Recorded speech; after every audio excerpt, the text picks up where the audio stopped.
Mas seperti singa, mafutanga po ainga, ito ainga soifua, mais special person na seleni mafutanga, po fala butonga, fana so free entry, mas pa uo baita mafaya to first day, my DJ Masani. Tapi dia nak cakap apa yang so fa ili malia Mount Malaka band my DJ, mo booking, asia sekali itu lewat Facebook atau sebab saya sui, oleh tanto boleh masuk yang minut terlalu, terlalu all chance all fit ya por oliva uno lima o chance fa fit oliva uno lima o chance fa fit mas não foi e não o sabe o time existe ora doutor atuina tua inici mas tu olha para ini na o tu olha tu first day mas DJ Masani pela fora lima acaban na vina olhas por ele maneira so tu olha Le quick guys, e vavele lato agonanga e whangai inga o lautal sanga tu e vave maua i tali o lautal sanga. A palai nei maula manei lauta vale i le quick guys. Ova male limas full ta vale e whai eila filfilinga, maua ta vale lei tu e tau mo fie. Tusu mai loa i le quick guys, tu atusi lua i loa Great South Road mani rewa. Asu o tai mai loa matou i le numera telefoni, tolu iwa tasi tolu lua. Kisili moa o nei, sili pese tai. Le numera tolu iwa tasi tolu lua. Ulisama lo pe itu, ulisama lo pe isa. Wamamu la marosi de tara to proclamero o tara o breakfast marmon show. Mali o se pa ele tu la se funua ia so uma mali se fu se pa ia le aso tonai. Mana tolo ona ia se fa ele tatu la website, ma e su ina le tatu sama lo pe itu ia ma e fata lo ma sa pese ila o fata lo pese ila ia le ngate le o la marosi fo ila le tatu sama lo pe itu le ngate fo ila o le breakfast mal morning show o tatu sama radio tala abi o tatu telefon mai sama la wala ni o sama radio tala abi wa awi na tu ro fa lo longa le fa tali malo sur accommodation for Malay Samoa asiasi nei lo i tu la Facebook al sur accommodation ina i ono amava ai mo la tu special rates o le nei masina. Sa Israel fo ainda oro te fatas e so ta sunia sasa esquerdo o TN gas de lima o coisa fo de to lima se la mi ferofi e male afeta si o pula de lima afeta la de cashback aí ainda factor so ta lo sasa esquerdo TN gas de fone o iba lo fitono lua o iba lo fitono lua ia po mo pili o otas o 5 lua vali maiva all just of 5 value maiva. The GM gas, lima no o coisa for Ozo. Have you thought about where you'll go to for a midday snack? Or to get some munchies for your team shared lunch? Why not stop by at Chandu's Corner? Restaurant, takeaways and caterers. Variety of dishes and yummy choices to select from. Mention that you've seen this ad on Samoa TV Talalasi and Samoa Radio Talaawi to get a discount. Chandu's Corner, inside food court, 15 Mason Avenue, Otahuhu, phone 09 276 8077 276 8077, Chandu's Corner.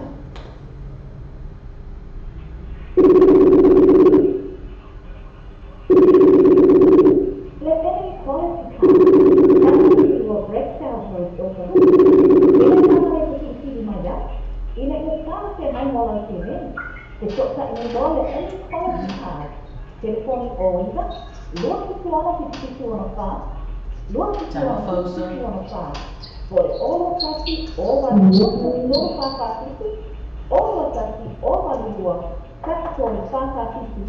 Te asiasi o natu Facebook page, any quality card, mo whakatua o mai yasu sector. The new age cars, Famaha venga mo oi, manufacturing rosa, ainda factor. New age cars, for travale o telefone, lato si o lua oliva coisa fro na eu, mas lato telefone veli fora, o over celular, lua fitono. Over celular, lua fitono celular, e pensa assim lato Facebook page, new age cars. Fai una fo e neva ina bea tato a fo fuanga i so se mea e fa talo fa tuaila male tanton ia le foi o mafuta mai si o tātou tunu o le ngata i New Zealand nei ia ai ua whapeli na ina foi nisi vaenga o le lalolangi o whapena ona ma ua mai ai tātou wala leo le Radio Samoa tala ave ia ma le TV tala lasi talofa lava Samoa ia whawhelo foi lau sunga le sawalita mai tai o po le lau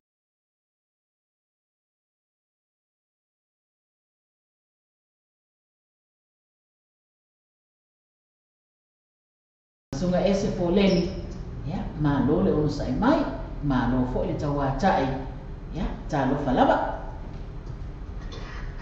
ya fatala fat fo ilo sto tala fo e te ya ale malo man ya las fo la tato ama fruta mo ya farano ya ma fayona mo la no e fo temi e ma futa mai na programa le vai la soli ya fatala fat ya ti o to la so ma ni su ki so talo falaba ya malo le on sa o mo foi ya so nei ama to ya no salona to tasi la so o to mo foi lo nei vai ya so a auto na te mo via mo boas ya tomato nada ya le faina le o duas por mal fitu minutos ya o te ai foi le tu la valu ele afiafi ia por i New Zealand ia ai tono na nga ia foi oina to never ia le afiafi ia ai on ta amatanga masang laba so se afiafi o ta por kalami ia sina pese po se lua e ave foi le inga ia tua ma fa tai lo na nga le ia awa o le o i manu ia foi fe au nga wenga o le nei yaso ia po le nei foi ba yaso le nei tu le lo lan ia fa pena ina fo il na vai mo le langi lo e ma futai ia le pese mai le o fai pese ale au talabo e fa ka sa ta ele fanga fai mai ia abatu ile tupu bi ina ta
o ele tupumoni ia lena ua tatala lo ia tu ai foi le tato por kalame masani le ebe anga masawali tamai tai po ni wala tato wala leo le radio Samoa tala ave ma le TV tala lasi ma lo le ona sai mai lo sunga to sala ese ia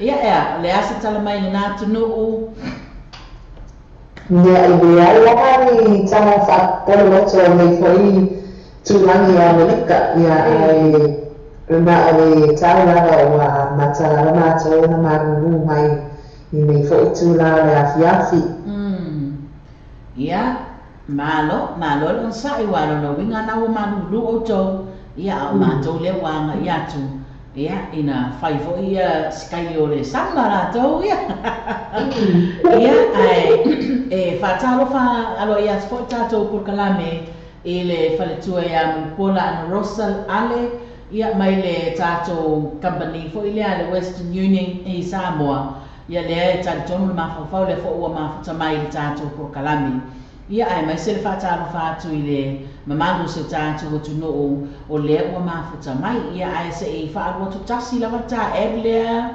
ese ia ona Terus sama ini adalah salah satu family Samoa. Untuk Western Union boleh tak sini normal. Ini sudah terbuat Western Union masuk salah New Zealand Boss.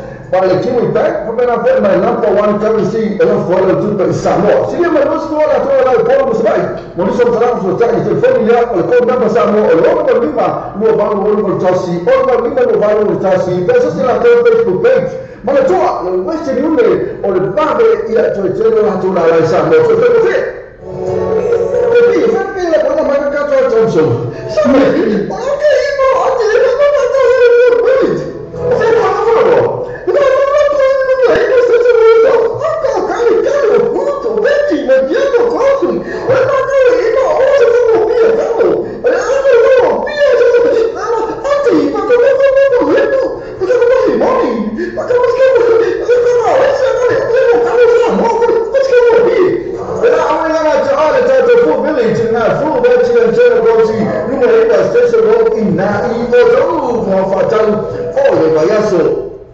Le Pacific Fresh por fala lo pulo wasila fia le mamalo le atinu fa no tolu Ross Common Road Clendon Manrewa tele ono fa mama avenga se tanto ko fia mo e malu ainga a fia mai no tala mai au fo ni esia to fa to e ya su taitasi fa to sa ita mai ta ila chas numero telefoni oiva luono iva mutasi o lima pole o mutasi fa o lima tasi o ia nisi foi nao tatou faasalalauga faapisinisi e pei ona masani ona fofoga ina aisi o tatou atunuu ia auā foi le nofo silafia ia ma manatua e tusi i lalo le numera te ia ua e toe fia manao ia i se taimi ia ala ua mautū le numera i le tamai api hoi le ali ese tamai api hoi alo matutua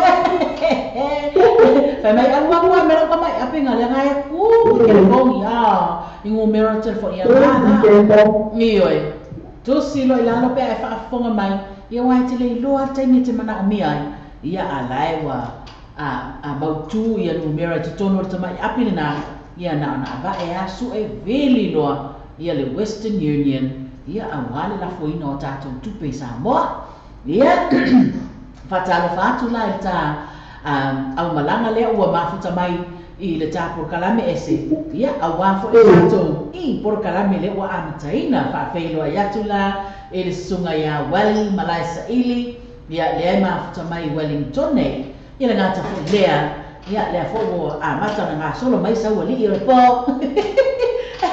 e tausala ia vaiula sopapaia falealii le gata fo i lea faatalo fatu i lau susunga toko to le tofaiolo malo le mafuta mai ia lea wa peo le fatu mai tau watu le fatu ai mafuta mai le por kalame sawalita mai ta el po ia ile nei afiafi ia tatono le famaliaina fo i lau mafuta mai e le tatou por kalame fatalo fatu fo i lai le sunga ia lima moanga lea fo i wa mafuta mai le nei afiafi ile ngata fo i leo Amaro Masipau fatalo fatu fo i fausanga fo o se Terika Ia le ngata fo ilea o le sunga ia Elise lua fatasanga kei Robati fatalo fatu fo ia longo poiva Sherelle Jackson ia le ngata fo ilea o kei pila fo o mafuta mai e talo fai ese to anga o kei pie support ka wa Oka, ai oka numore nane wa. na ko mana mana le loa me o mo ye ba o ia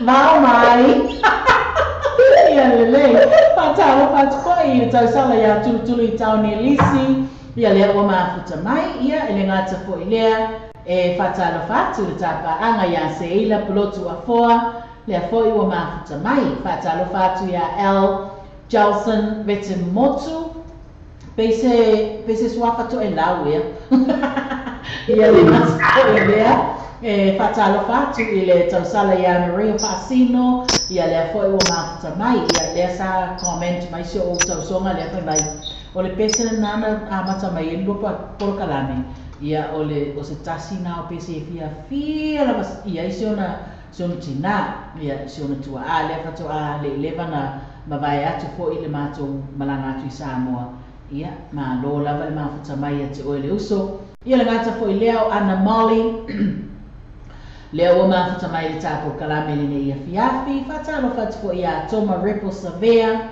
ia le ngata ilea ia mafuta mai foi le sunga ia toa Michael McCarthy ia ma le uta so na ita le uta ia o le sunga ia Julie Latu ia le ngata foi le tau sala ia Sally Riggs ete wati ma lo le mafuta mai le ngata foi le na ia le fo mafuta mai te mai tai o so o le vale ia le ngata ilea fatalo fatu foi le sunga ia John Passy fatalo fatu foi ia Auntie Emma Frost talo fa Auntie ia le o mafuta mai all the way from Melbourne i Australia pape na fon fa felo ia te le sunga ia Martini Apineu ia le ngata ilea o Mika Noel ia fatalo fatu foi ia Epifania McFarland ia le foi o mafuta mai ia pape fon fatalo fatu fa felo ia te le sunga pio a Persese Kelemete ia le ngata ilea o fa popo tu lolo le foi o mafuta mai fatalo fatu foi sunga ia to manga Elita Vita tonu mai vao ia le ngata foi lea o le tausala ia fia fa longo ia mai se foi fa felo ia tu ia Moa vai Jasmine Faletoi Tango ia o Andrew Taylor ia fa pena foi le sunga ia Walesi tau no fau ia le foi o mafuta mai le tato por kalame ia fa pena foi tausala ia maunga fea ngai nga whangasa ia le o mafuta mai ma lo lava le mafuta mai Samoa ia ngata ilea o na ia tapa anga masani lava le tau te tala noa ma tātou tali ia mawhai le sumpa ia ma au mai fo lātou fina ngalo ia lātou pasamoli manau tātou tapa anga masani lava ia whaafeiloa e whaapitoa atu lava ia te outou ma lava ma lo lava le mafuta mai ia whaafatai fo i o leo o tātou anga iatu ia e le fai unga fo i o le nei vai aso ia whaafeira tu fo i le sunga ia Masame Whaamoana ia le fo i o mafuta mai ese e salu ai fo i ase ke leo lau nisi mai siero e oi Kaya nakapun oi ita panga ia fai ia whaafatai tele malo mafuta mai si o tātou tino ia o i singa ia o ole tapos le sa cuma cuma ya la no la vai e la mai la mai ta ta le tapos le sa cuma ya la awa chua mo fo i maswa ona la era ma futa mai foi ile ta ile ram ta i me fo i chula viafi ya la le so me o tira mai a futa que ao bem o Filipao Malo, o Pepe Fiori, leo soy a Sharalina Tulia, o Shahani Isaya Metusela Samoa, Mika Sua Iputao Saili, Mona Misa Korose, Sa'avali tavui tofi mamulele leo saya loma feu 5 sene oliva ya leo so wafatua ya Cecilia nano tingamala ya ma tohani fo ya tomana sa eta ona fo ya mafuta mai i Hawaii ya mataka ya sawali ya mayota ya mafa ya o tan mefua o Caroline Missouri Maula, Teni Samoa Fanua Tele, o Masati Tofia, Mata Tupuola, o Wi-Fi Tupuolele, o Manamafita Laihe Rene, o Meusole ya Tamutene, Ma Tamutene leo Mafuta Mai ya Ole Sira Sui por sifi no lua lea o lima moana lea sa tae mai ko ia suma ia o mai leo ia o ka ia mai tuana ia e matanga lea o mafuta mai i Alaska o Salt and Telea mata sa lea lea mafuta atu i San Francisco, California nele mako ia o usole ia joa tua tapuai o siawa aitu o Bernadine Saulele, Duffy Elisara Asotasi, o Tila Mackenzie, o Ukulele Isaya Riahat, o Martin Fantono, Kasiri Sui, o Elikosi, ya Marisuila o le tato le talane ya o Nico Nango, ya Maruso ya Ana Tati Mamaya, o Tamanoa, ia ma Princess Tui Ikamoe, lea o mafuta mai, i me fotura tapu kalamo le iwa la Sauli. Hatai langa ia toto mafuta mai? Mano, le fai mai ia, vai le wo ula sa, o mangale o lima ia tau mai o le liso kupe.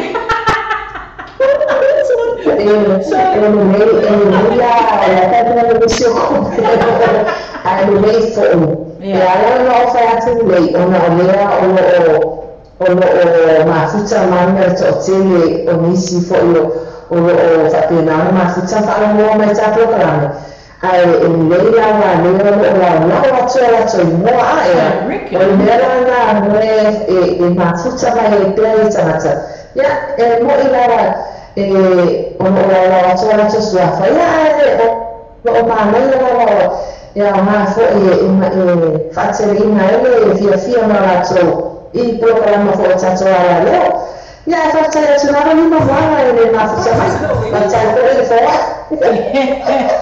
Vai, o le li ia le o ia a ka lore le kako a o tu tata po kalame i tato so ma sani go ia.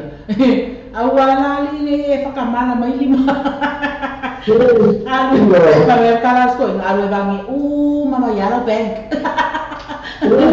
Ma no, ora sapo na ia e whawhelo ia tupo ila le sunga ia Catherine Tangiloa ia le ngata i lea o le sunga ia le sina tala whaoti ia le fo iwa mafuta mai i le tātou por kalame le ia fiafi o le tātou pese mai a Felice Mikaele e se le anga le waspala i mātou a o le aso fo le nei po le povo le nei e no e ma fo le toi ngangoro le e no fo popole fo le si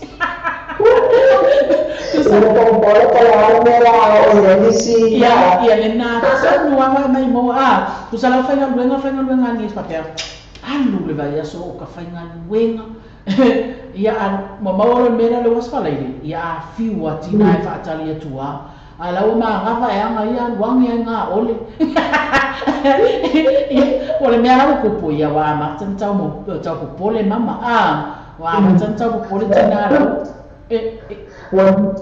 Wale ko suruma la walu ko aka o le mea mo ia ese o le pone e le ko tu luma lawo popole ia le fa mai Felice kalo fai a fuli mai lano tu le aspala ile ai fa fia mai ki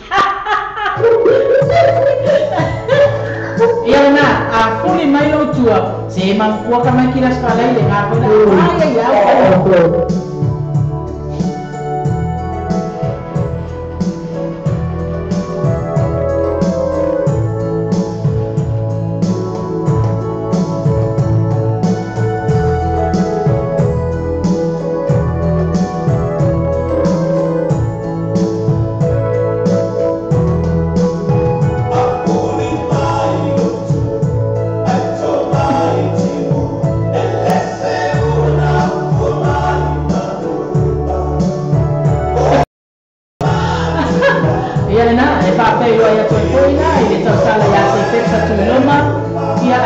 te po i hena ia o le tā pa anga leo whai mai nanga comment ka lo whai o le sunga ia e pati asiaka whai mai si tama ia sa o le lepi o le aso rungi e koe tia tolu pa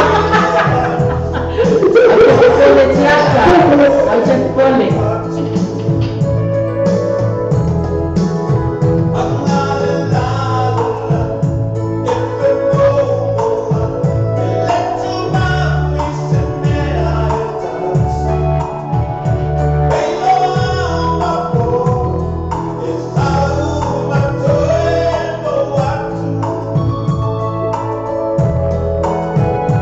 Oh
se me kai ma le tatou pese a fuli mai lo tua.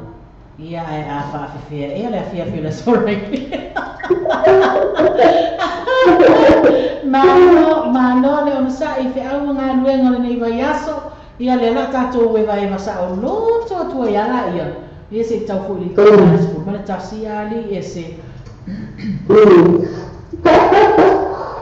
Ia e whaafeilo ai atua ila le sunga ia se pepa tui loma, o e pati asiata, Catherine Tangiloa, ia whaafeilo ai atu I le sunga ia tali amiwa nai, ia ai le ngata whakea, ia o lea ua maita watu, mafuta mai foi le atali ia Max Whamausili Fala, all the way from Perth I Ausitalia.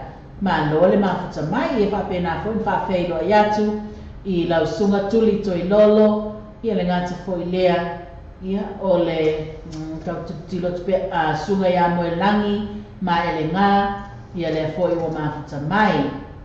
Ia e whaafeilo ai atu foi I le sunga ia tulu I taone lisi, ia whapena foi whaafeilo ai atu ia Joe Whialoa'i, ia lea ua mafuta mai le tātou porkalame, e vai vanga masawalita mai tai o le poi nunga le tātou ala leo, le Radio Samoa tala ave, ma le TV tala lasi.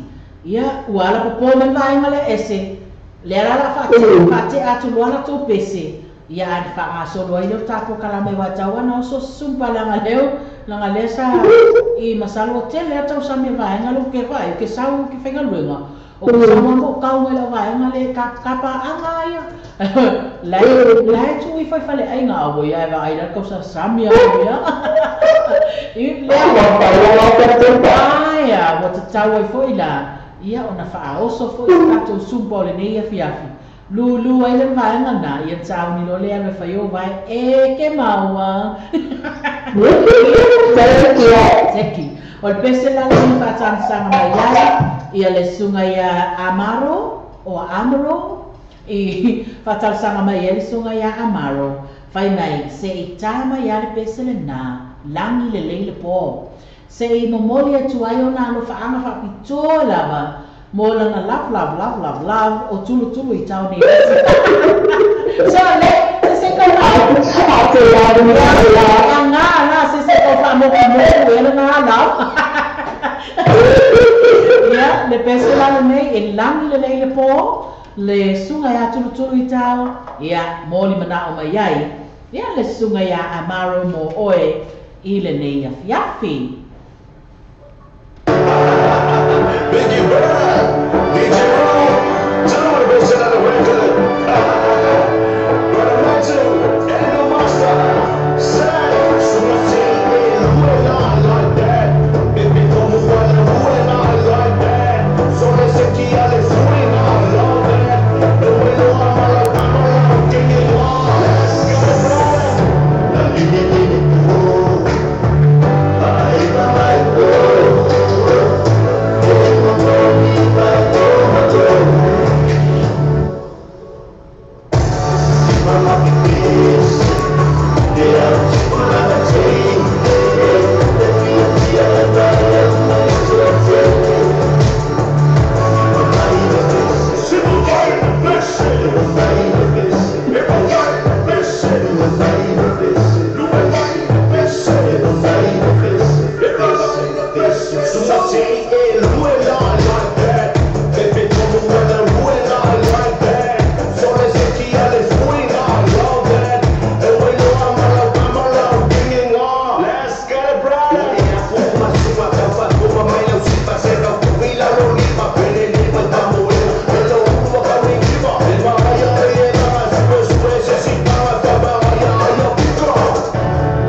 Siva mai le pese, Siva mai le pese, Siva mai le pese, Siva mai le pese, Siva mai le pese, Siva mai le pese, Siva mai le pese, Siva mai le pese. La vita di nuovo, vai vai nuovo, nel mondo di Agomalo. Siva mai le pese.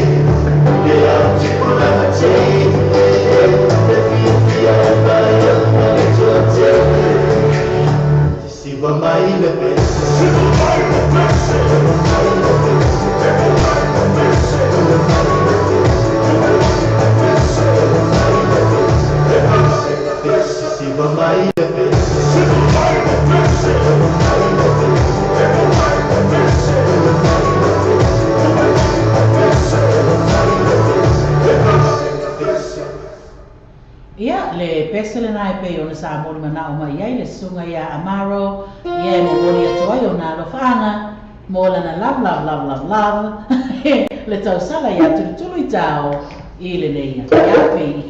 Ia esele fo mafuta mai le ta sui a pasana lau, le sunga ia asiata pio, ia manai ona mana onga ia, fai mai lona mana o, fai mo le mole se itani asa pese au lele, si ngai pai e sila fia e si atale la le le o le tau sala mai a me baka le o fon fai mai tala le fai fa le nei ia mai e mori atu ai ona lo faanga i na iona tua a o lo fa pena na mafuta mai Samoa ia fa pena foi matua ngane ia ai mai se na iona ainga o malava i fale asi tai ia o sole pe umai e ia fu singa vai o lo tino e sau mai i le nu le fale asi ia e le fa ina le ai o le pese la nei fa mai le sau no mai asi ata se ta me se pese au le ia ma ko fa la e se le pese fa una ta ilo mai pule fai mai fili fa ata si male atua wa le was fala ile mea asi ata fili fa ata si ia e mo moli atua ia la faanga o le sunga ia asi ata pio mo na iona tua a lo mafuta mai Samoa ia mai so tua ngane mana iona ainga o malava e ile ala faanga o fale asi tai fili asi male atua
tātou peselena, momoli atua ia no whaanga o le sunga ia Asiata Pio, pe o na whaataro sanga ina mai mo na i o na tua a o ma futa mai, ia o tua ngane a mai se o tua whawhine mauso, ia le ngata i leo a inga o whapena na ma futa mai i Whaleasi Tai.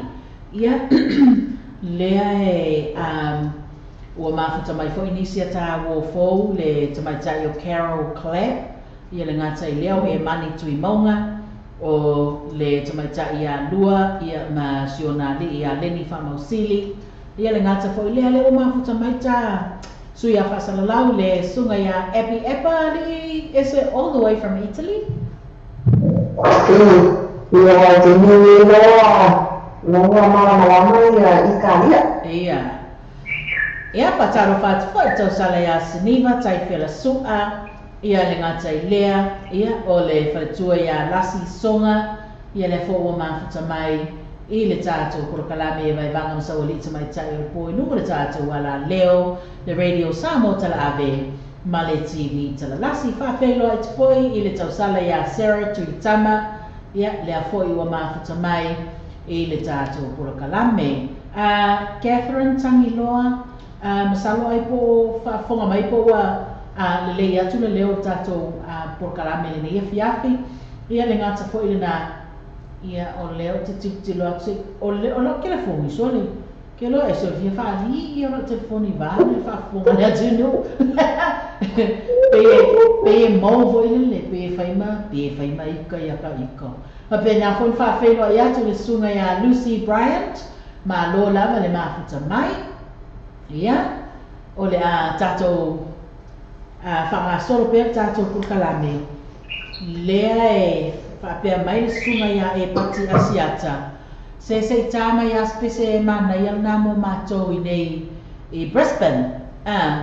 Ia, lea la se i o le pese tātou sumba ni e se pese maasani o tātou sumba. Ia, a lea mai ia le sunga ia e pati Asiata. Se tāma se pese le mānaia, se pese mānaia mō mātou i nei, le mau te vai mālo, lava le vai mai.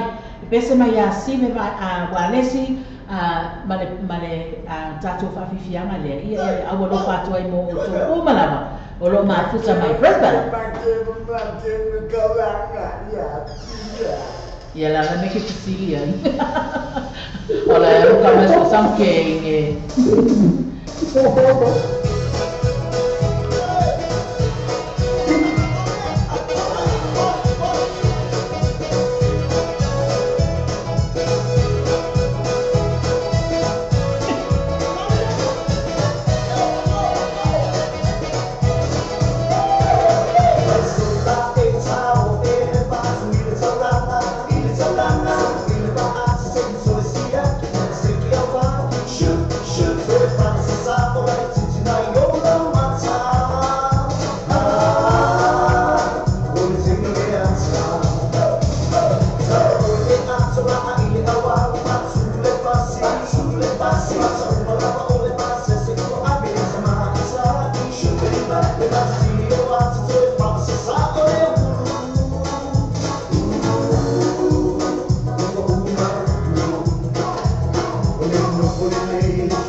Kasama mo si Steve, mamaya ako ito. Yup.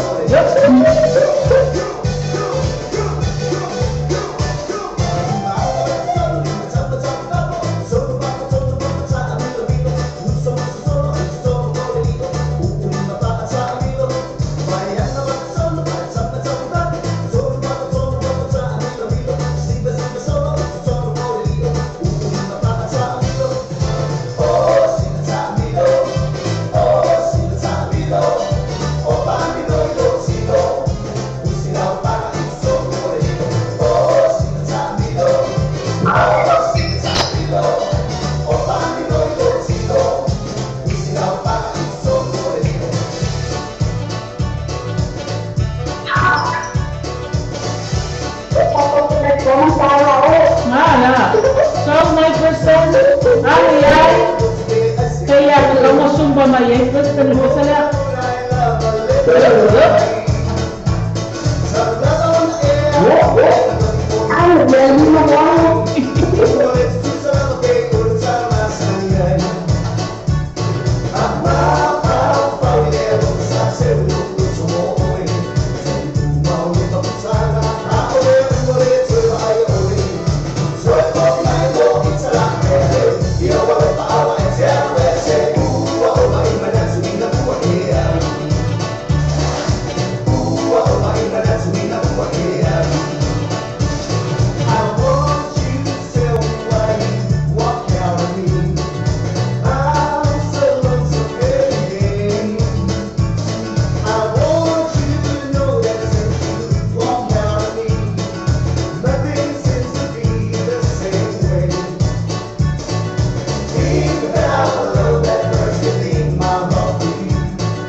Sana sa wali o po may Amerika e mumoli at na no faanga to all our Tongan friends and family that are listening up to our program tonight, Maloy Lele, Lane pe ona fatal sa ngay mai to sala may Amerika sungaya esa po leni ya e awolo fatu ai mo to e afia falsa sau nga mo au pa anga o tai no ta pe seuso o sina o to mo ya ne o ya ya o uni se no so ya uni se ini sa to ko mata ya o so ya wa tai hinano o tesa ya mane to mane ya luifa o luifa o ia o se tasi se ya o ia folea sa tu sia ma suina le se la tatu ya o sina fata lofa ona e ma ma ta sana e tasi o ta le ma ma sama an so ya le ma sama ya fata lo ole mo ko sa sita ni toma ma lo apita ta pelo foa Fatayara, and thank you for tuning in. And this song goes out to you guys from us, the DJs. Oh, ese forenni.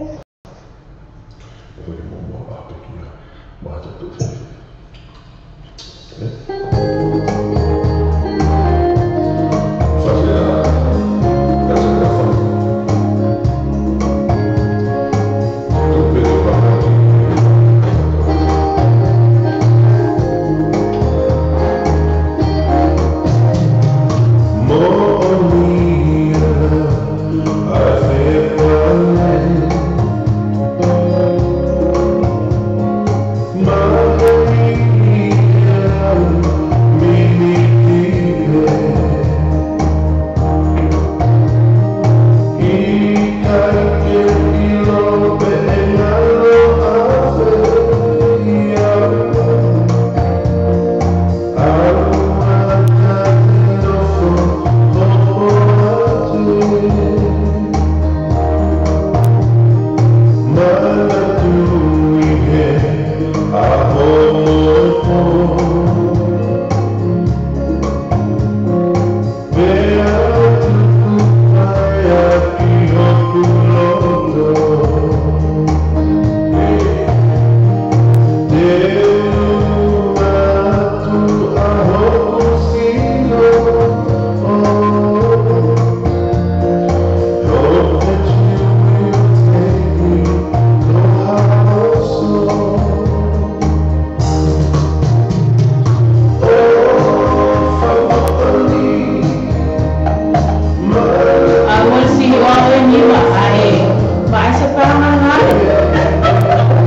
like I love you. Lui fa ma le tato pese ofa mo oni ia e fa pena ona au lo fa tuai le tato por kalame mo na ia tato pa anga tonga o malava ia o lo fa pena ona mafuta mai i le tato por kalame le nei po e fa talo fa tfoila i le sunga ia lasi sango songa fa pena foi ro pati pi lua fa feizo e foi to sala ia hana sa va inaya ia le ngata foi lea fretua ia fe ala fani sio ma lole so i fo menuia fe ala fani ia ma na ia foi lea o tato ma futa le ne fiafi ia le ngata foi lea fatalo fatu ia Reti and Lester tui lua ai ia le foi ua ma futa mai le tato por kalame i le nei po ia le ua o mai nei la o ia e se le ua kurva o Mariota Café, o taunu tonu mai ala, vai o taunu tonu mai ala le sa o Mariota. A lewo kilo ku pese le raso so ai. O le koutu luma, vai va ai le fe fa ia o ia le. Ma no sai fo me ia Mariota. Ia mera nga no e ke o lo fa ia ia pese le nei. Ia no fa tu ai pa pitua la mo e Mariota le nga lewa tu ai mai. Ia ai mai se foi ona ia tapa anga pe ona fa alau i loa tuko i o lato sua whaile nei po. Ia pe iei nisi pa anga o le nai tu ese. O pahala mai o na futa mai ma koneri mai i le tā pausia o la tola i loa. Pai tai maria mai lata sau tongo o le tātola i loa atu nei. Ia, whawhailoa i atu foi i le sunga ia Amanda tua oi. Ia le ngata foi se le maua so ko ia Mariota so mala fa e va pena kon fa pelo iatu ia e sunga ia Esther AC ia le foi o ma futa mai tato por kalame i le nei foi ia fiafi ia le pesela le Mariota go to luma e maso ki fa yanga yo ya nunga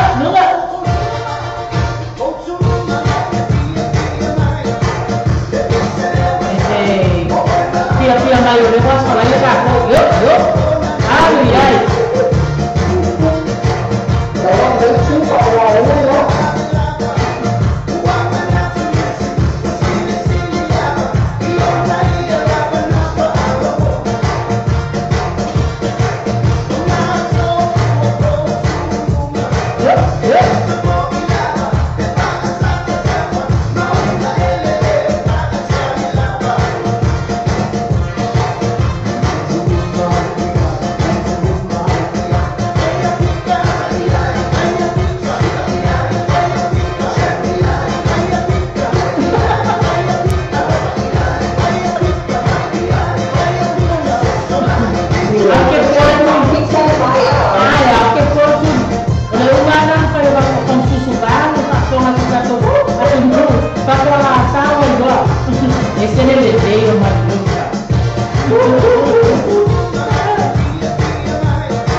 go to luma au te go to tua. Au le fai ma koe aku I kua, ai so pe luma ali e se. Ia ole whamanatu mai foi e lau sunga le tausala e se ia le ta'alonga o tae au. Ia ole asa tu o ia I se taimi o tāpura kalame. Ia e avatu ai foi se whaasoa I le tūlanga ua iai. Ia pe foi na e ai o e whaafungane ma e tangatanga ia e foi I news. Ia ua vava o le mea nei. Wa vava o le mea nei e a mata tua tusa I o le vai a ailo te whainga luenga I Papakura. I le aso a toa lava le nei aso. Tasi ata avale no wa ai e le fu a Samoa. Ia lona winga. E whaale pole tele ia kura. Pe whaale inka lesi kele ia vaenga na kura. Ia awai pe tumu ai Maori. E whaale ai ni Pasifika o ia I le tūlau Papakura. Ia o mai loele I nei le matou vai ai Manarewa. Ina ua tamana wa foi ma manga I mai nei le tātou officer. Ia le mai ia la ia rewa. Kusai whakara mua I ta avale e taufuifui. Taufuifui o meo fua fo ia tātou Samoa. Ia ko fua ale autonga. O nisi foi ta avale e se ole manai ia le tamatamata. E taufuifui o le sipito o fua Samoa. O le sipito ta avale ia o fua tonga. Ia ale ai whapito luma fua Samoa. Ia e whapito tua ia. Ia fua tonga. Manai ia e se foi le mata mo fio o auala. E whaatino ai le whaatino ai lango. Whaatino ai le lango se tātou o tunu le ngata mo tātou. Ia o na ia tātou o tonga foi. Ia le ngata foi ia tonga. O le Pasifika. Tangata Pasifika lava lātou. E yailo na nganga ia malona langona e fia lango I le ta'alonga le whaitai au. Oi, e le mai ia pasi, aku pasi mai alamu mai. O lesi la me maria e se le vai. Tu ulo I man musika. Ia pe ia wala ko wala.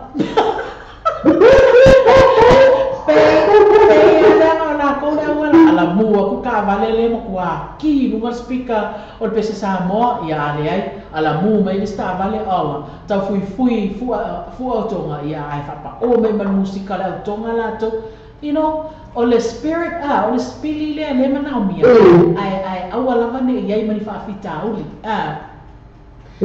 ia pe foi la pe o e mai tawane po e maua ma se fa mtalanga I winga ile tau mawhainga le tau mawhai ai e tai o le Pasifika ina ia maua se toa fi le mu e le ai se manai ai o le tūlanga pena o whaaso atu whai ala o e lango so you know so squai nga skaili ngai le lango e ave ai lo loto nuu ma lo loto atu nuu ia whai ama le fi le mu fai ma le file mu ai au le fa pisale me ke o pase me mu se me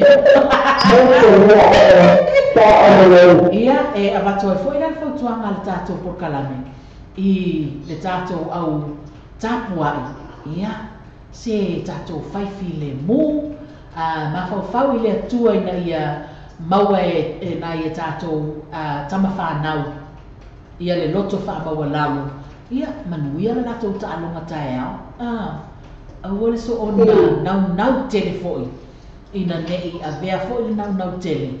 Ia ai te ua whai maala e le manuia ai. Ia pe o ai ina whale tonu foi le tau mawhai ato anau tama.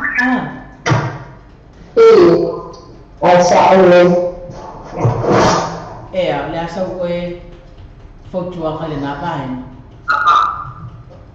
Ela na Samoa Maura Suna ia maua lava le Ta'alo ya ta'alo pa sama ni ya nesela ya tato aga ya la wasama ya binti au po ala fa sama male au tato ya pala ya o le ta'alo sia la por mana lo por le manmano ele mau sia ma ta'alo fa sama ni ya ai mai ya tu ma nisi fo'i o lo whapenana ona mata ia o moa e tamata alo ia e o tawhiawhia ia a kore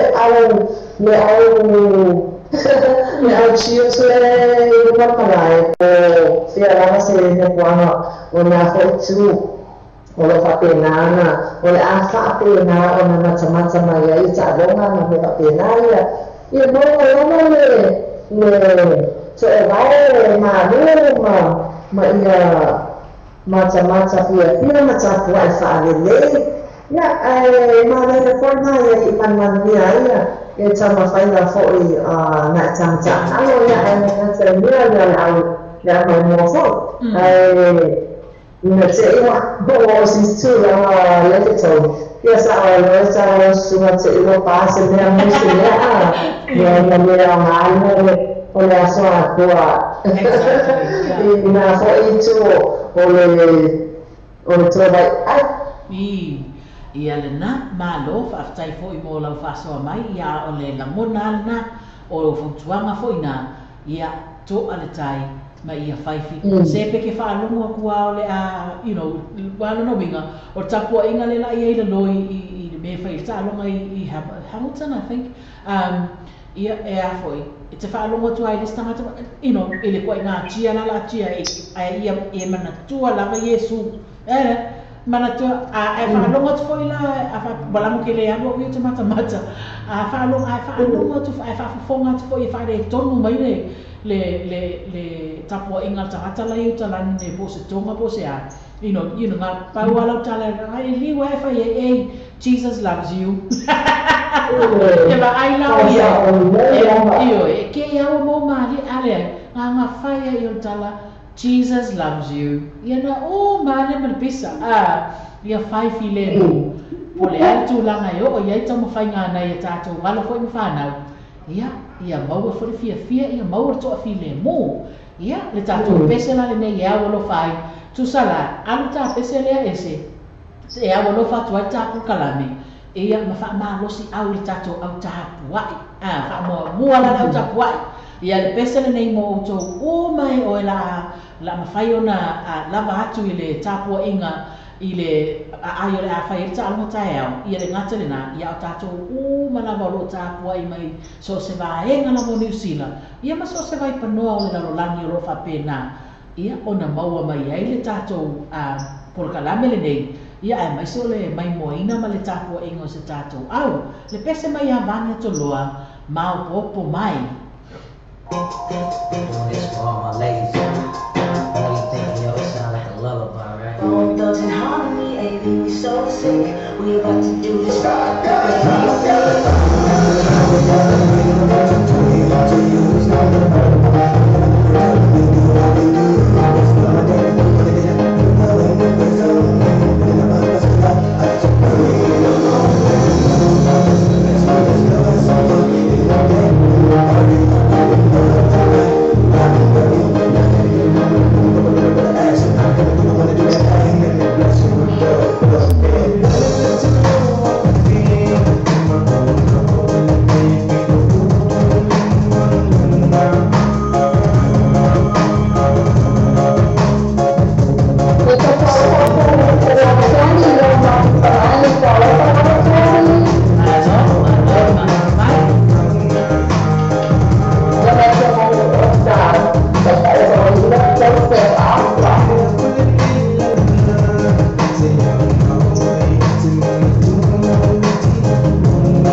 DJ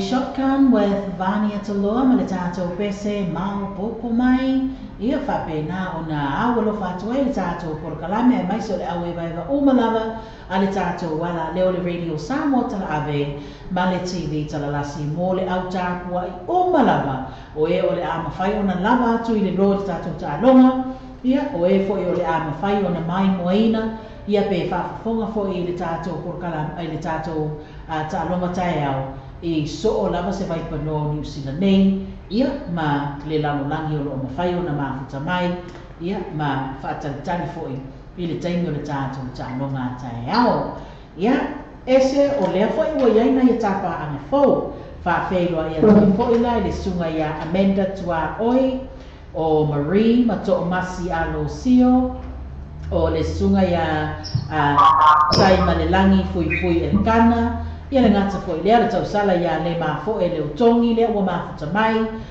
o le suia whasalalau le sunga ia Joseph Afa ia le ngata fui lea o le tausala ia Candy whawheroa e te fui le tamaitai o Kiniama tui pea ia le ngata fui lea whatalofa atu ia Andrew Taylor ia mamaina so e ia ma le tapa anga ia fale Mets le foi o mafuta mai ma lo lava whaafutai mafutanga i le nei afiafi ia whapena foi ona whawheroa i atu inisi o mafuta mai le nai tu ese Ia leo o mafuta mai ia whale unu waenga o le usole ia sila peilua mai sa ngote ia o le suile ia sua masuisui tiri iwangi tuitara sa tele o foria Elkana o le tohane ia Henry Fumaono si ilangi Robeti ia o Sia Hunt leo mafuta atu i nei foi Amerika i Vegas ia o le suile ia Mace Tuamasi mo langi whaamau Hansel ia mo le usole ia tila mai ia Feta ia la tola ia lea fatu mafuta mai foi wa foi ta post na fatu no ma fatai o mafuta mai Malo fatai o lea ua ma ua foi ua mafuta mai le tausala ia kan whawhara ke le fogi fai male amano mau le ua mafuta mai o tausala ia Jillian Malaisilia Hi guys, malo laman mafuta mai tato por kalame le nei afiafi ia e papena foi la ona fatalo fatu ele sunga ia tulu se ole e pese mana ia le mon mana o mai ia la foi le sunga ia Amaro fai mai se tana pese na fai mai a apa mai mafusia o ai sole ele mai ia pese ana kale la kanina se eu tama sue o inoa a apa mai mafusi sole Mafusi mai, a se fusi foi o puro também. Se vai fale leia, ia tulu o fa fome mai. La fome mi, que já fa com calo tulu, de peselea. Awa do fa mai ai ia Amaro mo oi. Fa mai ia saunuanga Amaro. Alo fatu ai banga uma ia mafuta mai pone. Ai fatitua la walofa ia motulu tau e ia se apa foi ia pesele nei mo oe Ate lo pa po tani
nā tātou pese a apa mai ma fusi atu au se fusi foi.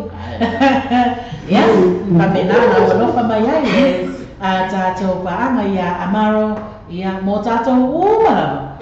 Ia e whakitoa rawa mō tulu. Tulu vai. Ia ese ma lolo sai mai o sunga ese lea ua whaopopo mai le tātou au waai le nei a fiafi. Ia o ua mafuta mai le o le ali o le po e wa ai lai le wā liki le ali o le po le sunga ia Joseph Afa sone le mero ke whai a te loa ese anga ka anunga ale toa Samoa ma le awa le atoma e le koe ali mai lona winga o le Samoa o le na anu e whai tole ninga a tama le ala o toleni tama o whālo kua mali e lo koe kua mai ia kāu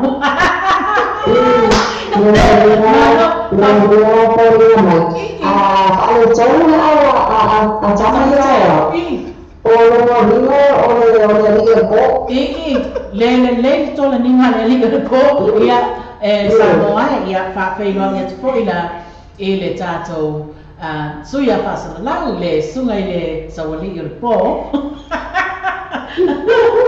sawali i le po le sunga ia Joseph Afa manoli so i fumu marone se go mulu e lau sunga tamatai pasara lau lo tu mai fo ni vai le ngata fo ile ole le sunga ia ese le sui pasara lau o tātou TV tala lasi inai Amerika i la tolu fena whawhia ngai maname o ia mese a pone o weekend pone o weekend pe ki len menga kala lasi ho ia asa kala lasi fo ia se lasi fo ia ma ia ninga po a se vai la fa ka sili le ia wa mai so ka sunga nei vai kau ora sunga ke mingi ko mai pasa e ko ana mai pasa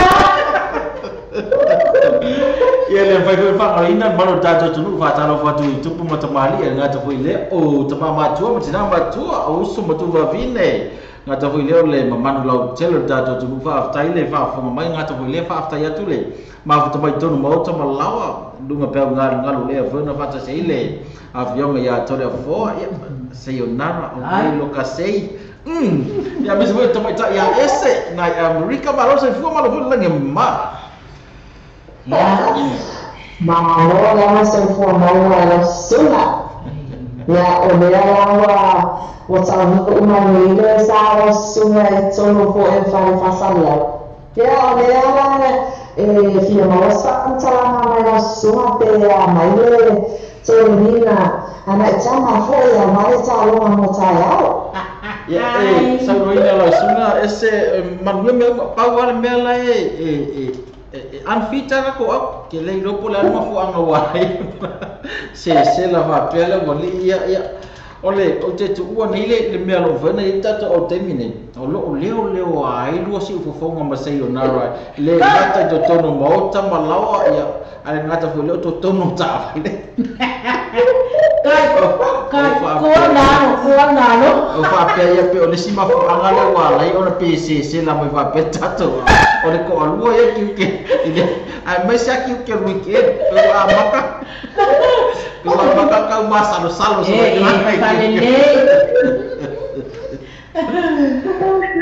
awa ke ha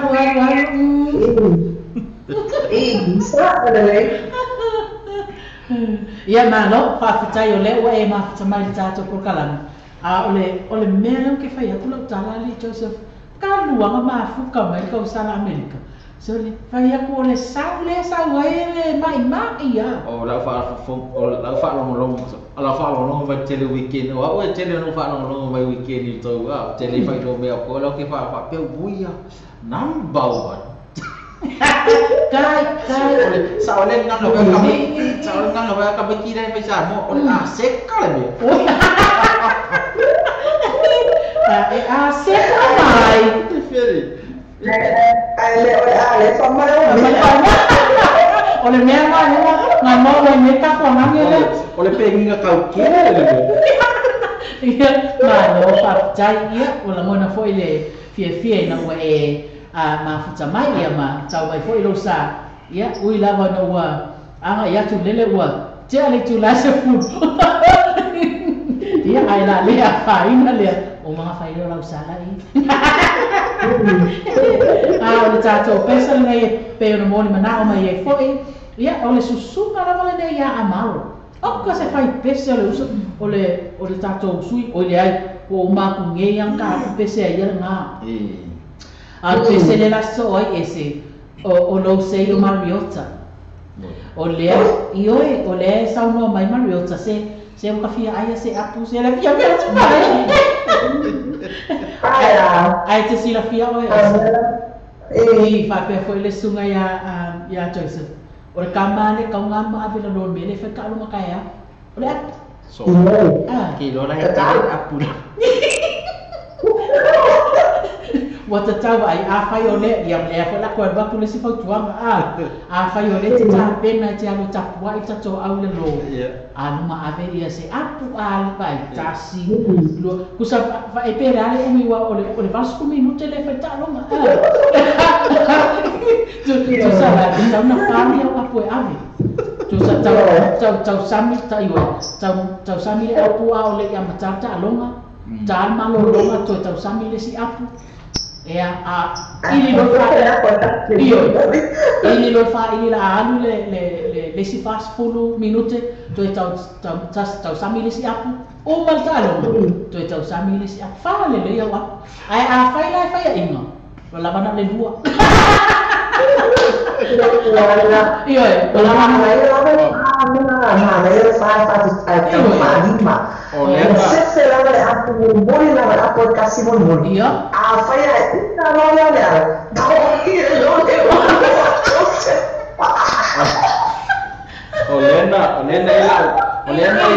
olena ila tau ese maseo na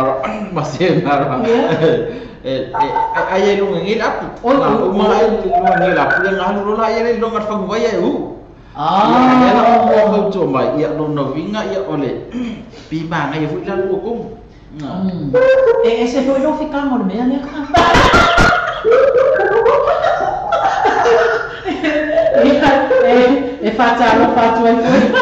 fatalo foi ia le sunga ia a sayonara Irene fa mausili leo o mafuta mai ia fa pena foi le tau sala ia ita ete kafipi ia ita ai ita o ita lete sau no ai ole tua fino tangata fula e upo le upo wala le masa ni le upo sorry ia na tonua hai taling ita ale fa ko usta ngai ale fa ko apa si aku ngai ita ma malupo okay o mele ita na ko malupo ai kile ngala le ita wa vai le maka mai ita ya ka ko wa ngai esme ngai ai o fu o lang ita ko malupo ai kasusan ma ko ala sa kawa aku ya ngala o kile lo kula le lang mula ayo ita lai fai ale la ayo ga ka le ko wa yo ko malupo o lang sama of ngala sa pe ya lang ben bakal ofus kamali mo sa ko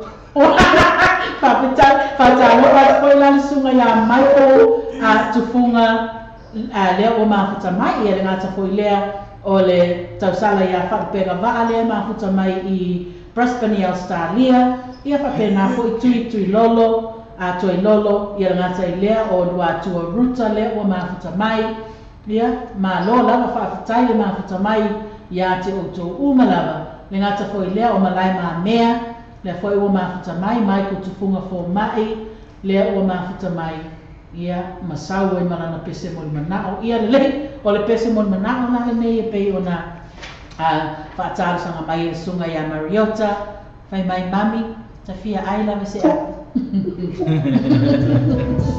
esa tai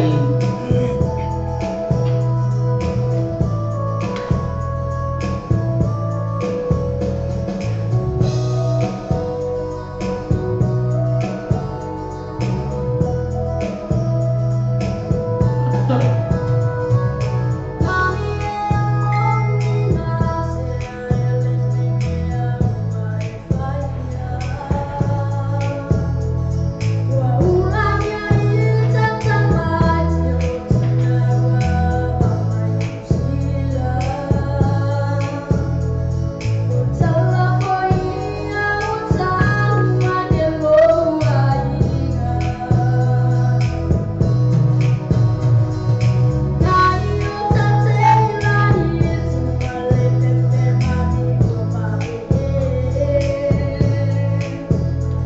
Ia e whataro whātu ai koila I le tausala ia whako tip lady.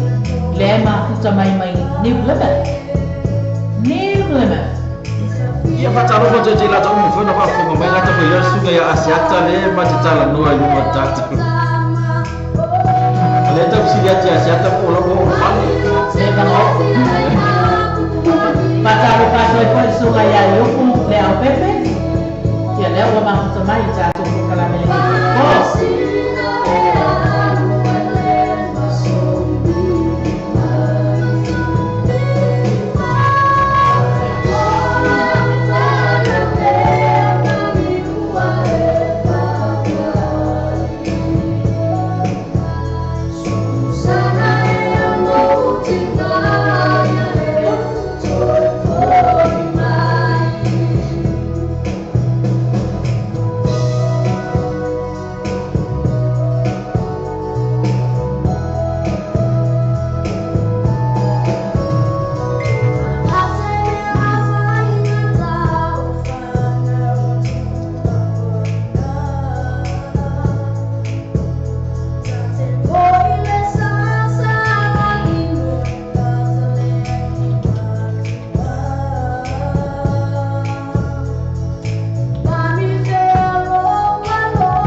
Kalame sole kilo aku sa fumo farming ke sa fu no hingo por ako na fai ku la le to era ko susume lo susuma o pone o weekend le ese o pone o weekend o batu a tele almeno Susana Susana e che ia le usese e le si mo Susana io fa pe ese bene ku wai a ku wa ma fa ko fa e le u fu ese si mo le Susana cái miếng nhựa mà cũng kia đèn miếng nhựa sù ra fai lo tala se su ya tu pese a Michael ya patalo ko ya tulu na wa fatasi mai ne vai no le afia fifa tai le fatasi mai e ita tonu ngol man dia vai no mo tonu ainga e mai se fo in malo tato tonu ia mai se fo loi Hastings ne fa pio lo ia tato wo mai la to mo fai e pio o vai nga le ken e kamalo apu ke ni ai kasi se ap ai mai au se ap se apu fai sele e que anu esa we fai le kala le ai ngam se me fale le ia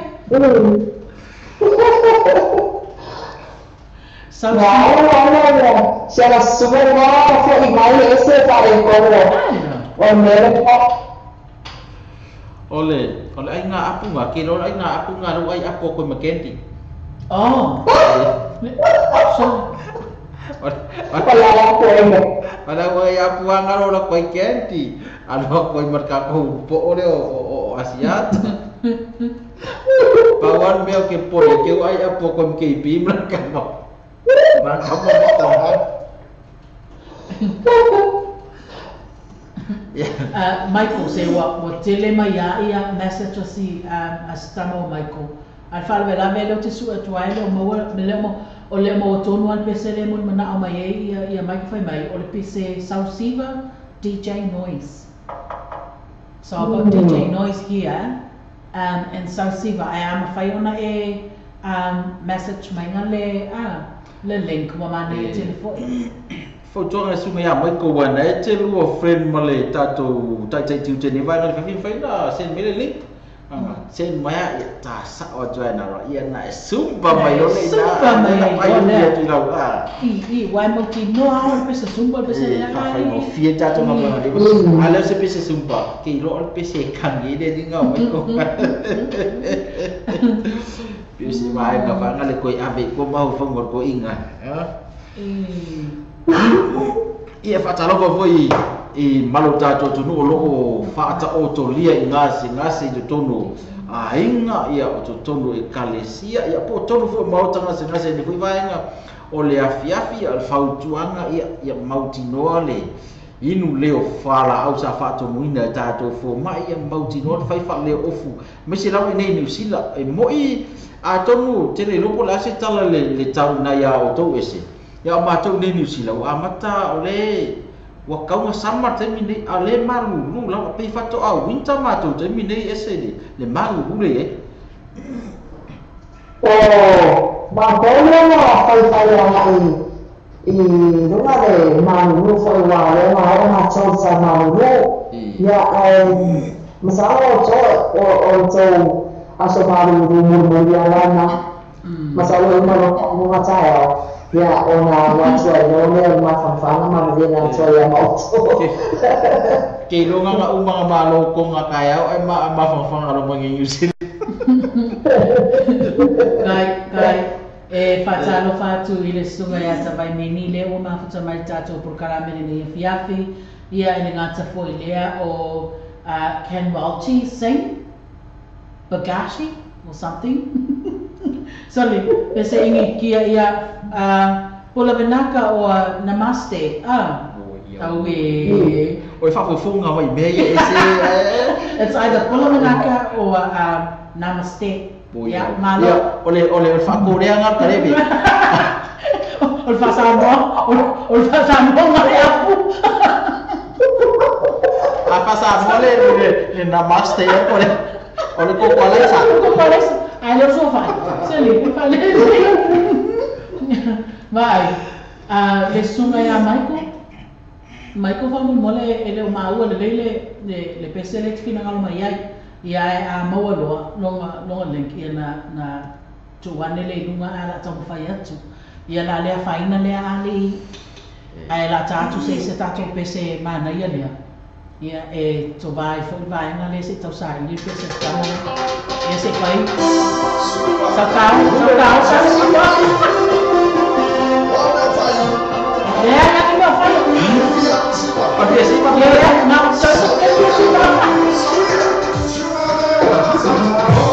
yo no super lo ai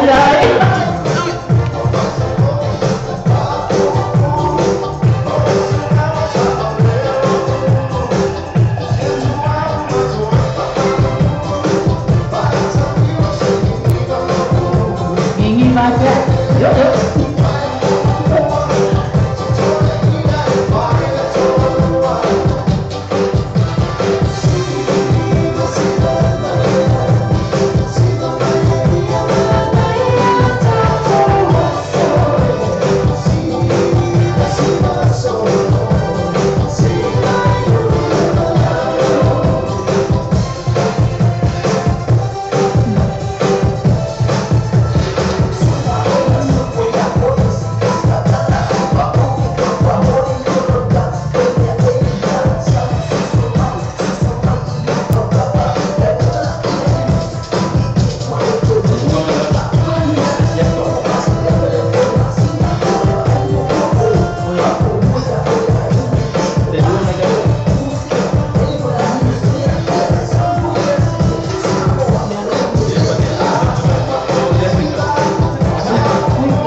vai salah tu.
Tato pese I le besimon mana ole fatal sanga mai sunga ya se ila pulotua esema mai se fai mai ele fe so wa inga a ole o mana tua tu tai au o tai au foi la sto na e to telefone na ipo ai ele se o vai inga getting ai tu sa la ta pena fai poi ponga a lesita ta tai au o maloa ia an loina loi mata mata lo ngale sa mo mai ia se ila se tama pesena le feso ainga se o wa lo fa tuai le au e vai va o malama ka ku por kalame ai mai se ke lori si la fia lo top pa tu nei bo sorry tolu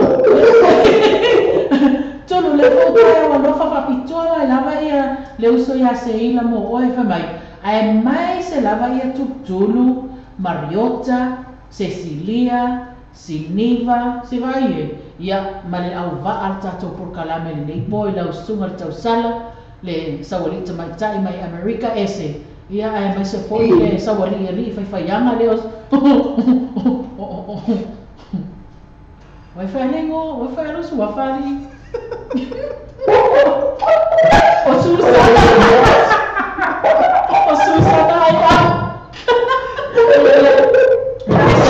le pesele mai a se ila mo o tau umala ia awal tatu maftanga mane vai vanga nei po ia se fai o se hai no fai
le sia vai ngale este lo fa me se fai kai ao.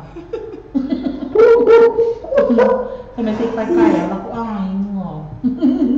To fa lo sa fu ma tau. Ai pe fia ni mama o ka ya ing ka ka es. Ya, o vai ficar no yang esse ao. Ai pe o ko va se apa mama o pe fia ni mama o ta kasi ao. Perfeito que vamos colocar aqui aí esse vai faz uma maneira já não como eu não vai para mim eu não vai faz salva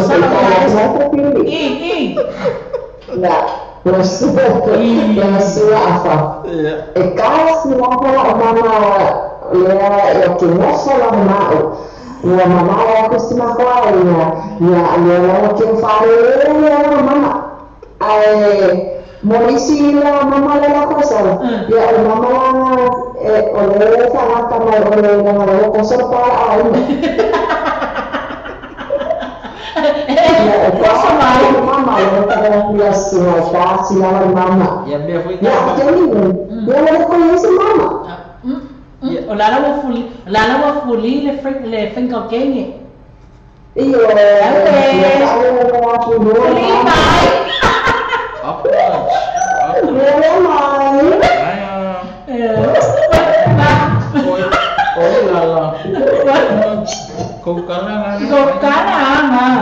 Kuwa ulang. Mama, foi indo ao surari afa. Você foi mais essa aí pelo. Confia nele ao mama, ao mai. Ye, o kau suara se mama nete. Ai, esse é mas ele vai fafonga se tato o tunu. E o me chai no ani me. O e fafonga mai o lena na facili mai tulu na pulo o le. Le tu se no mera luz por mai tomi. Le ala na tu ai o no hinga. O luz por mai tolu mama le. Nai pa tu a luz por tolu tau sama. Ya ka. Na luz. Luz por tolu mai sama.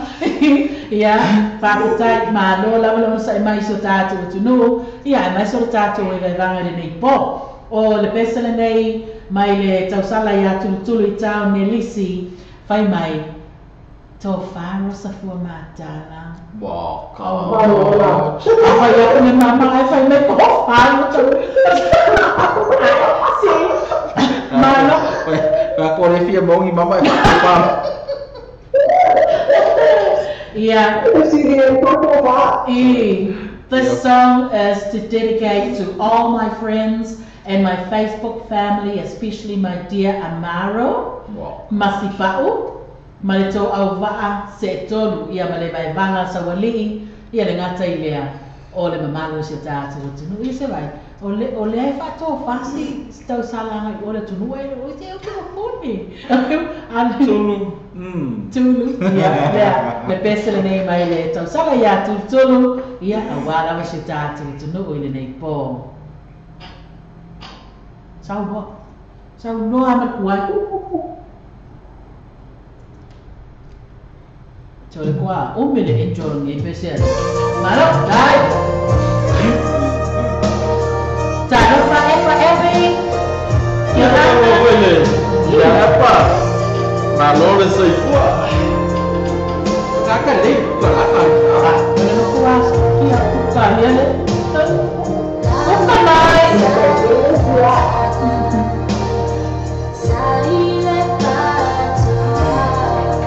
Ayat besi.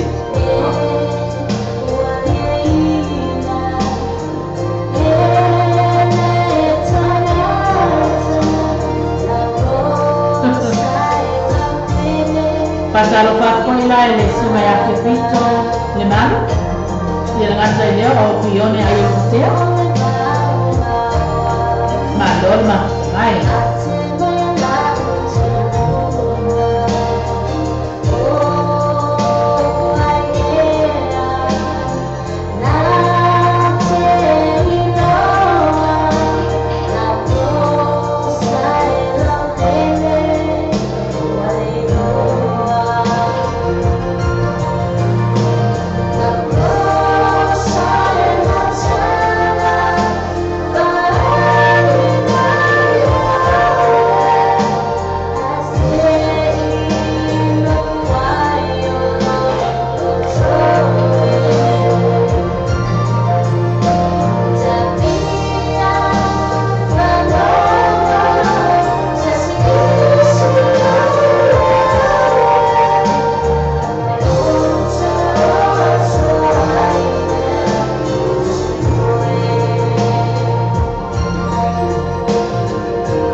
sa fua matala ia pe ona fa pe na ona mol mana o mai ai ia le tātou paanga ia mona ia tātou o malanga ia ai fa pitua lava mo tulu ken le a pe se mo mama ia tutulu le ia ni Quite top to top mai. Mana eu pun bes fai mai au te fatu fa mai fai me fatu fatu ia fai me toi vala uta si me so fa longo tu lo leo. Ia no wal wele te boy. Oh. Right. Esse de mau a eu. E au mai a ma kore cinco. Cinco mai. Cinco mai. Essa só ia se a capiola le una mai ai. Cinco mai. Oh, kanga na. Sao olha. Oh, dia dah kan.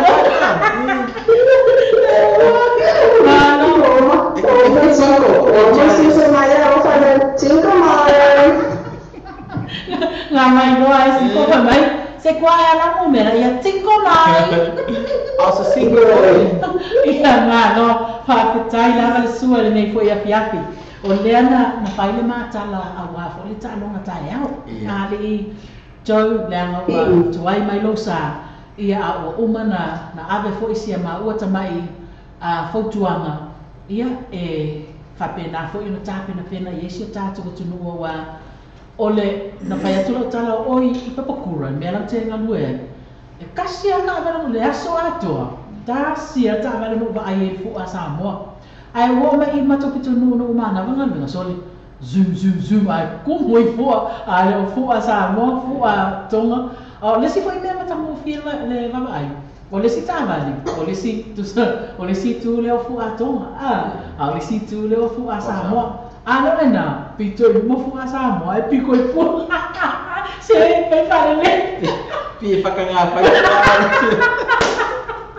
wa ye fa funga tato tu no walu neva yaso o lungo pe ngata fa ilange ngata fo leo tato pe pa fa matalanga lungo TV mo leitio ye fa matalanga ole o talo ngata ya pe tai ya le tato nunga le la to muai mala ya ai fa le man ye fo ngata tato tu me se fo no tato o sutonga pe on kanga me puro le ke puro o le puro e mo te la tu sia o le sia o tonga na le la te fenga mo watas tu sa wa lu fai mai e le si me la tato vivesi e fu e tawo na mania ta lunga tama sa fa lungo nei fa tan no nga lungo nus pe pa me se fo lungo pe nga ta fai langi I tape nga nga vai nga le kanso Hamilton mo tau watu sa mo I ala fu o matu ai malu pu nga security nga ta fo le o malu le malu mau tinoa malu matu malu la to pu mo le sa nga le bu me se ra ko po esse ma sayonara ia e mo ia au ka alo la fi le mu ka ka la ngai ka poi le wa ma ka o ma pusu ale le yang fa ya ka le mana ia hona le amatanga wa amatai le anga ia tu ta ko inga sa tu ta longa ia ai le fa pe you know we e tasi ta to I le paspika ai o ba ma fo tuanga na ave pe fo ona tau fa ina tu jo file mu ia file mu ia male matala na fa ia le na abatu fa pe se fa no kwa fa le ko nga ngai liwa fa ia Jesus loves you mama ai ke fo kwa ga rosu okay do la ele sao do mia ga lo kum nothing, you know, just say nothing else, but just turn around and say, you know what, Jesus loves you. That's all you can say. Mane fo to nga ni vai nga via fi to talo to ile ma se tu pulang talo bo se tau tuanga mata to fa mole ole ale vane se so tu fin ngalo ni vai nga via fa mole tau tuanga mo to ta lo ngale tai au te no la to te le tanga tala fa no mala nga tai au me se la o to nga I alo lo fa ona yo ta to so fo e malisi me tau tatu si da fiam tau tu si fiam mo matu ro e leo si fai no ta ya o le fa amata tau ta longa ia ro amata lo tatu toi fa popo toi fa tuanga sa oli o le afiafi ia e tatu tapua i le taiao i manuele o le ase au malo ia o au ai malo e oi e ale tatu sala nei o ila va ona le pese mo le manu Samoa ia tu sa to Samoa man Samoa o le po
Yeah.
pesa na e au lo fa tuai mo le tato au le asangi atu mo le nato talonga tai au o le pesa so ai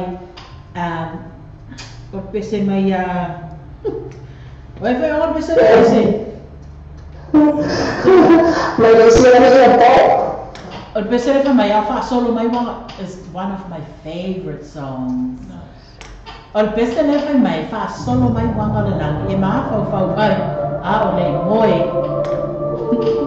ke foi o pesa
brothers ma le pese a o whaasolo mai wanga o le langi. Ma watu ai o mana onga. Ua ta salamo lava. Seki al pese a. Makai sekia. Ka ko umangai fai masala mo o asia ka makenti makwari ro asa. Okay me. Nga umatu ese nga umatu nei ala sifi. Te ai mani sala mo ye mo ke sawan ai kali e ku ke. O la ule sala mo ari ro. So o ko me ke mangista ma vao ma. Ma la ko uma. Alfa ku asifi o le sala mo kamar o sibi. Ia le ese ma jau o le ai le tamai o le talo o le talo sanga mai ia le sui a whasalau mai Italia le tausala ia epi eba mai whamone mole se I lau mai ia actually it's his birthday. Happy birthday. Happy birthday Epa. Happy birthday to you. Happy birthday to you. Happy birthday, dear Epa. Happy birthday to you.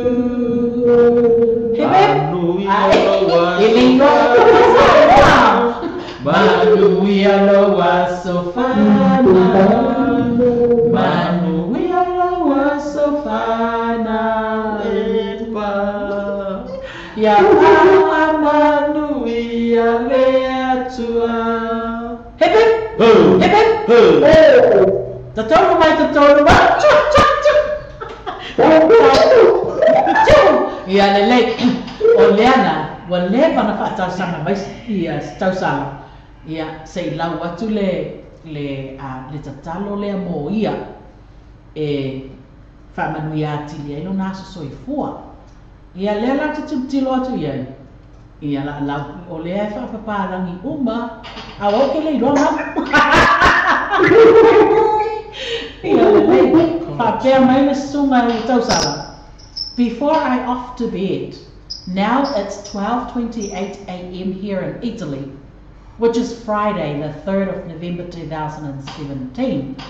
But I would like to say a little prayer to our mercy God for his special day, for this special day he had added to my life, which is not me, Abby's life.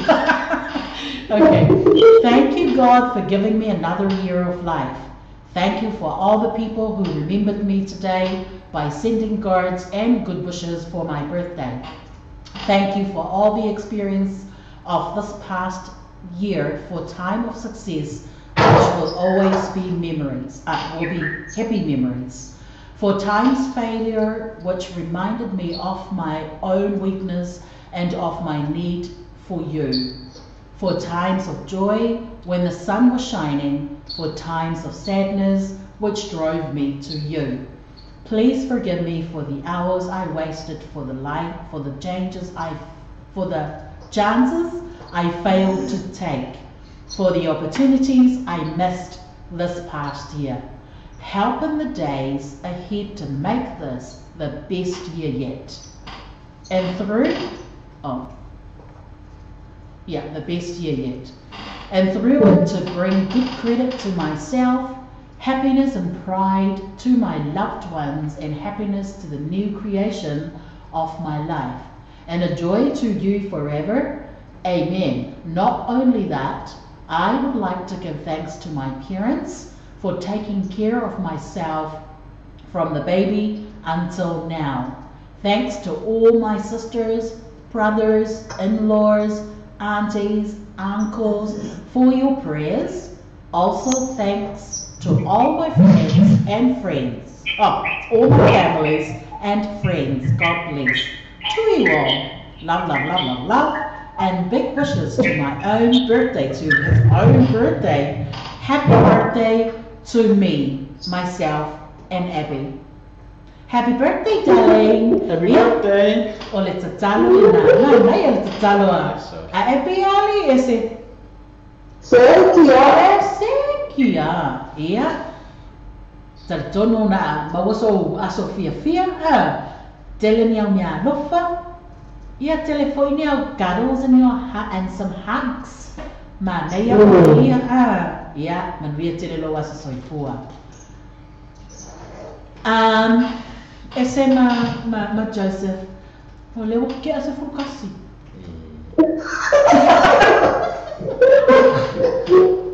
O leo te asa fulutasi. Ai oka ele kai uma pese ia mana o ma te tu. O le loa ya o do para com.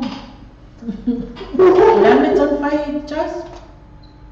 Whatever you say goes. Ia fa malu lo tu malu tato tu ai ma la fia te ua 2 minute te ai le tu la se formatasi ia ole ia au te lo ia nei le tato foi mo tato fo kalama tato to me vai na ga Ese ai manosi Sekia reku. Sekia. Le ala fa o matu nai pese ia pe do pe tonu ar se tato tu nu le mo mana o mai ai fai ga tato o mana o se tato tu nu ia le ala o mai le tato pese mo le sunga ia asia tu vai fai nga le fai mai ia sa mo nga asia se tama ia ta pese na fa mo le to tele ta pe sa o ma losi ma na ia la pese le awalofa atu ai foi la stato tau sala le ia epi mono na so foi ali ese ia mai le sunga ia asiata mono falitua ia ai mai so le maftanga le tato group i le Samoa talalasi ma le TV o le TV o le sa mea radio Samoa tala ave ia ma le TV talalasi so le awalofa atu ai mo ia ia ngata foi le lo fo mai le afio nga ia asiata Pio mo le tato birthday keo ne fui vai ngare viafi le sunga ya epa birthday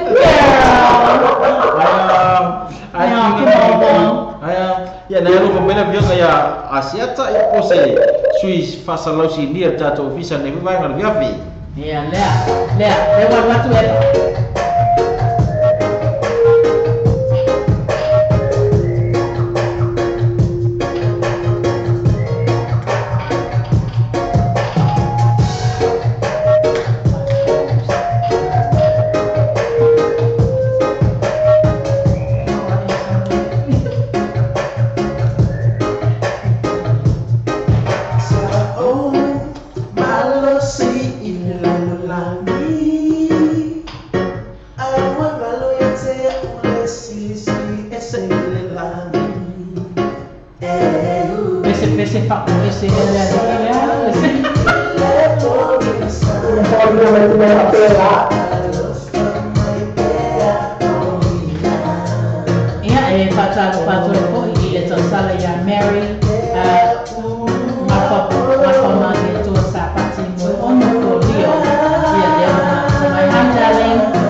Sa o malosi, pe ona whaatar sa mai le sunga ia asiata pio, momoli mai e ona no whaanga mo tātou por kalame. I sili mo, oe darling Abby Eppa, for your birthday today. Ese, malolo unsai mai? Sekia. Salo tu tasi atatu pismun mana ole na tal sama mai ole ese po ema way for mai ole vai vatu ema o o ia mo na li so fa Lucas. Who would that be? Sailor? No. No. Okay. All right. Yeah. Afa pela we fa fonga mai tato pa anga leanga le fa mai leanga le lo ke fongi. Fa le seki mai ya ka fi wale me scroll up, scroll down, scroll side. Wale fia mai telefonia o le ala fa mai eta me se pese 5 star. Ta se pese 5 star ia wala fatwa ya la wala vai mai o ia emosionali al swafa na emosionali o Lucas ia le pese la nei mo o lua mai de 5 star fa mai ele alo fai kau si pena rofa o kia ia wai loa nga le wala ni mama wala ia Vai, le wala ni mama ko lua le ia ai tau si mai lua lo fa io le leio o lua. Yeah, from the 5 stars. Le lo fai. Awalo fa tu ai koila. Gillian le ma tamai mahasilia. Yeah, and especially my niece Mary apa mani toa. Yeah, le ma tamai tatu kala me po.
Bese matalo bato ile sunga ya to fine ya kiti ngata boilea ole uso ya asiata o tulu sao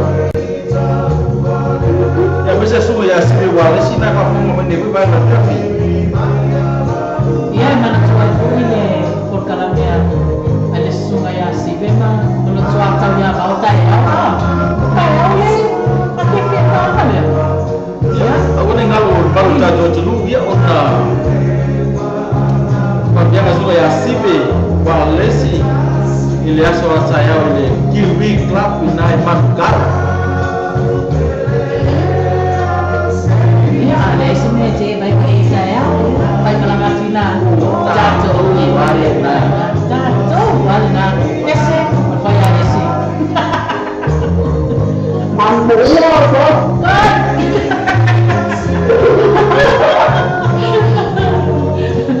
Jangan istilah isi. Pulang kalau lalu akan ada pocong. Oh, ini kan ada. Tu ini yang tanam yang macam. Sekolah pele. Sesingkos ko ina.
se e le alo fai ia whapena o na mo le atoa i whaanga le tātou por kalame mo le tātou au e wanga ni. O ia ai mai se o le mamaru se tātou tunu whapena o na mafuta mai lunga le tātou ala leo le radio Samoa tala ave ma le TV tala lasi ia e se majo.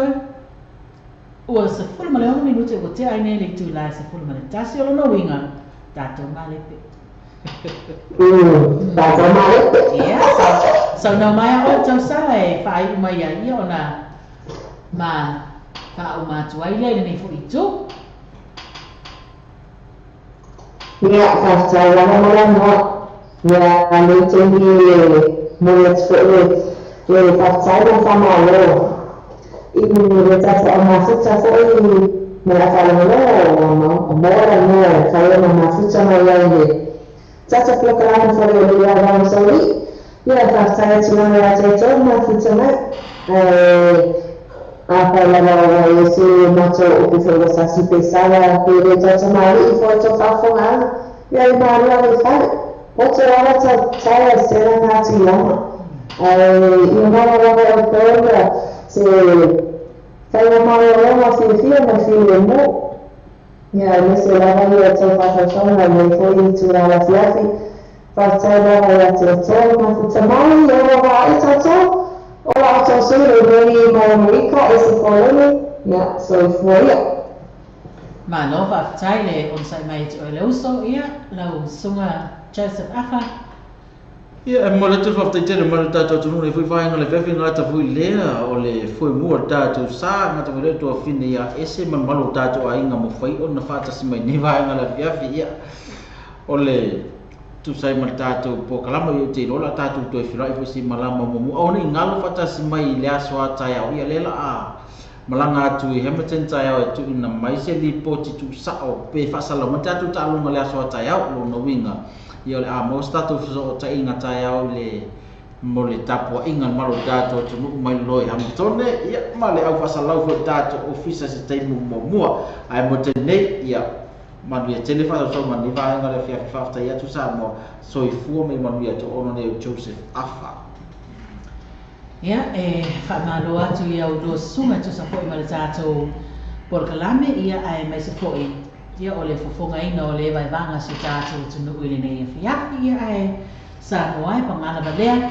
ia o le me ne ile umi ania tato ma fitanga ia ai te tonu le manatu sa fa malia ina lau whaafonga anga ia ai mai se foi o lau mai mo mai mo le tātou TV ina ua whai uina le mātou por kalame ia pei foi o na sau noa le sui mai Amerika se ngangana ua sala po o se upu o le tautamali i lau whaafonga ia o ina lava e tu atu iai na mātou au nanga i lo mātou whaatau waa ia i le finangalo foi o le atua e whai ngofi ai o na māngalo i mātou ia o le neia fiafi ia menuia lava toi whaasausau o tutoi o le nei pō ia e maise foi o fuafuanga o whia ngai manisi o a inga ia e maise o le tāpua inga le tātou aua tae au ia ili menuia o le atua ia iai foi ma le file mō o lo tātou o le whaola i le tātou porkalame o tae au ma le tātou tālonga ia o foi nei ngalo le porkalame le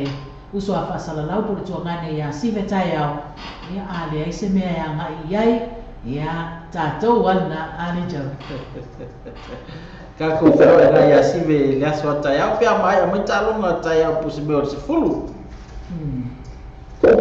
Ia, le nā le tātou porkalame, whaasoifua ia Samoa ia soifua la sunga tau sala ese, whapena foi la sunga Enjoy. Alo whātu ese, mania ni vai ngara fia. Lo whātu, soifua. Ah, soifua. My sweetheart, from the past.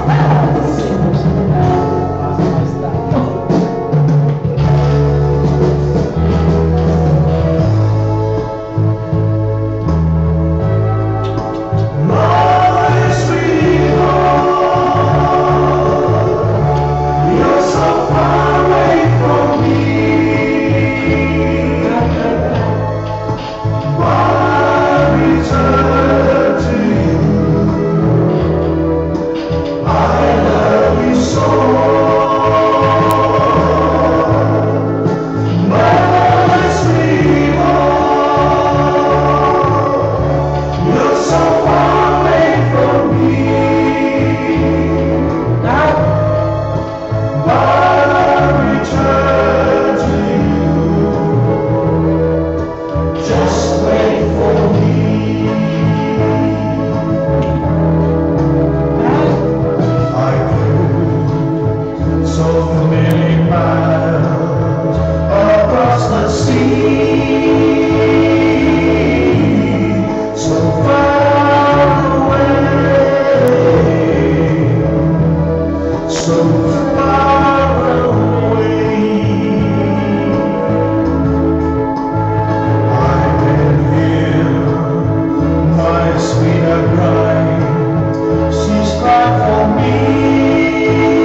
Ese vaya de neca, pero no cae casi le leo.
Le Pacific Fresh por follow la sina fiele de mamano le atinu falo tolu was common road Clinton Monroe tele na to fa pitoa mai aso taitasi afio mai lo tala mai a awani emisia na to fa pitoa fa mama venga mo e mo ainga le Pacific Fresh